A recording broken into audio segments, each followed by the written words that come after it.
Yan po ang doktor namin na parang tangang tulog. Tulog po yan sa maniwala kayo, hindi.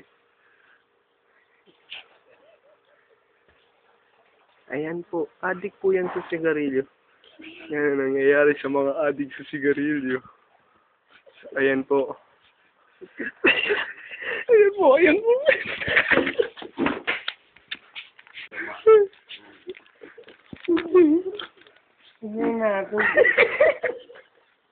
Hinahanap po niya ang tatay niya, si Mang Nato. Karinig. Galing siya. Ang bilis ng apoy. Teka, tuloy mo marami po. Mukhang meron po siyang sinasabi. Aabot sa buka. Anong masasabi niya dyan, Lando? Ah, masarap po ba?